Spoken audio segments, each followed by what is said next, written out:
देखिए वैसे तो इंडिया एक बहुत बड़ी कंट्री बन गया है और वर्ल्ड की पॉपुलेशन के हिसाब से हम पूरे वर्ल्ड में नंबर 1 पर आते हैं। अभी हमारे देश की जनसंख्या 142 करोड़ को पार कर चुकी है। तो वहीं दूसरी तरफ देखा जाए तो साल 2036 तक ये आंकड़ा 152 करोड़ के पार जा सकता है। तो ऐसे में सबसे बड़ा सवाल ये आता है कि इतनी बड़ी पॉपुलेशन के लिए फूड, एम्प्लॉयमेंट कैसे प्रोवाइड करा जाए और उससे भी बड़ा क्राइम कैसे कंट्रोल करा जाए। देखिए इंडिया के अंदर जब भी कोई गैर कानूनी काम होता है तो लॉ के हिसाब से उसको सजा होनी चाहिए और ये काम करता है कोर्ट। लेकिन किसी भी क्राइम की इन्वेस्टिगेशन कोर्ट खुद नहीं करता, ये काम करती है इन्वेस्टिगेशन एजेंसी और फिर वो फाइनल इन्वेस्टिगेशन करके कोर्ट के सामने रिजल्ट रखती है और फिर कोर्ट इन इन्वेस्टिगेशन एजेंसी के बिहाफ पे सजा देती है। जब भी किसी एरिया में क्राइम होता है तो उससे पहले लोकल पुलिस की जिम्मेदारी होती है उस क्राइम के बारे में पता लगाने की, लेकिन पुलिस भी अपनी बाउंड्रीज के अंदर ही काम करती है। कोई भी स्टेट पुलिस अपनी जुरिसडिक्शन के बाहर निकलकर केस नहीं उठा सकती। ऐसा नहीं है कि राजस्थान पुलिस यूपी में घुसकर किसी को पकड़ ले या पंजाब पुलिस कोलकाता में जाकर किसी को पकड़ ले या इंक्वायरी शुरू कर दे। ऐसा करने से पहले उसे वहां की स्टेट गवर्नमेंट पुलिस से परमिशन लेनी पड़ेगी।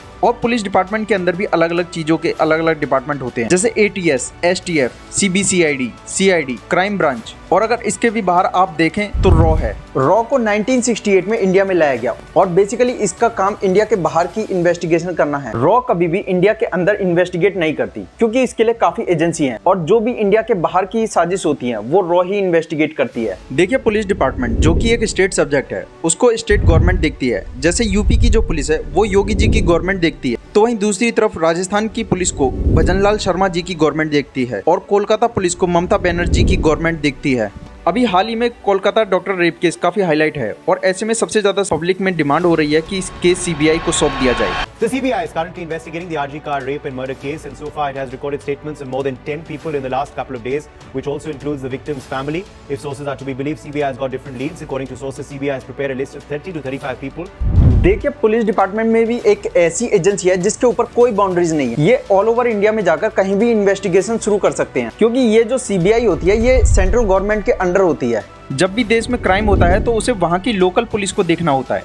CBI तभी आती है जब उसे रिकमेंड करा जाता है। CBI is examining the accused phone records and tower location data.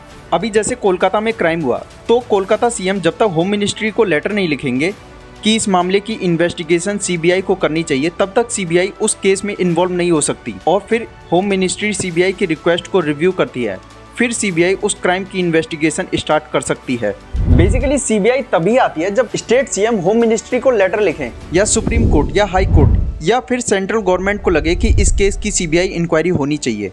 तो वहीं दूसरी तरफ कभी मनी लॉन्ड्रिंग या ब्लैक मनी की बात होती है तो उस केस में ED आती है और कभी ड्रग्स की बात आती है तो उसे NCB देखती है। अभी जैसे आर्यन खान जो कि सुपरस्टार शाहरुख खान के बेटे हैं, NCB ने उन्हें ड्रग्स के केस में अरेस्ट कर लिया था। और ये जितनी भी एजेंसी हैं, चाहे वो CBI हो, NCB हो या ED हो या पुलिस, इनके ऑफिसर कोई भी करप्शन ना करें, इन सबको मेंटेन करने के लिए होती है सेंट्रल विजिलेंस कमीशन। वैसे तो इंडिया में काफी इन्वेस्टिगेशन एजेंसी हैं जो करप्शन देखती हैं, लेकिन जितना डर एक पॉलिटिशियन को CBI और ED से लगता है उतना शायद डर किसी और एजेंसी से नहीं लगता, क्योंकि ये दोनों बहुत ही पावरफुल एजेंसी हैं जो करप्शन देखती हैं और जहां करप्शन का नाम आता है वहां सबसे पहले आते हैं नेता। देखिए ED एक बहुत बड़ा और अलग टॉपिक है, वो किसी और दिन डिस्कस करेंगे, लेकिन CBI एक बहुत ही पावरफुल इन्वेस्टिगेशन एजेंसी है। इसके एक एक्शन से किसी की भी जिंदगी बन भी सकती है और बिगड़ भी सकती है। देखिए second world war Adolf Hitler की वजह से लड़ा गया था और वॉर रिलेटेड सामान को लेकर बहुत ज्यादा करप्शन की चीज सामने आ रही थी और ऐसे में पुलिस तो अपने पर्टिकुलर स्टेट में ही इन्वेस्टिगेशन कर सकती है। तो फिर ऐसे में करप्शन को रोकने के लिए गवर्नमेंट ने एक टीम बनाई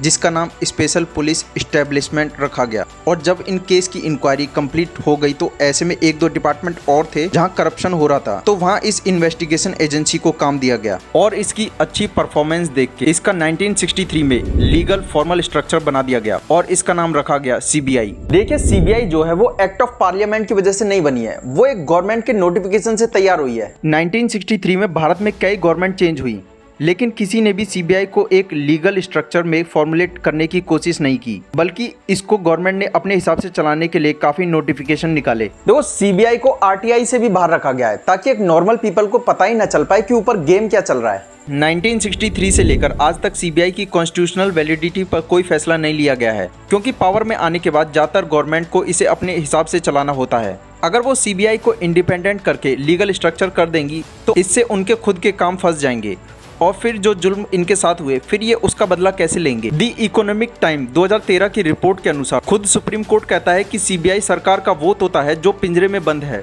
पहले इसे सरकार का तोता बोला जाता था और आजकल इसको सरकार का दामाद बोलते हैं। अब क्योंकि सीबीआई इंडिया में पूरे तरीके से लॉ प्रोटेक्टेड नहीं है तो ऐसे में इसे नेताओं के रहमो कर्म पर रहना होता है। देखिए 1941 में जब सीबीआई की शुरुआत हुई तब लोगों को इस पर ज्यादा भरोसा नहीं था, लेकिन इसने अपने काम और एफर्ट की वजह से लोगों का काफी ज्यादा भरोसा जीत लिया है। देखिए सीबीआई को अगर रूलिंग गवर्नमेंट के पिंजरे से फ्री करना है तो इसे एक्ट ऑफ पार्लियामेंट के थ्रू लीगल स्ट्रक्चर देना होगा।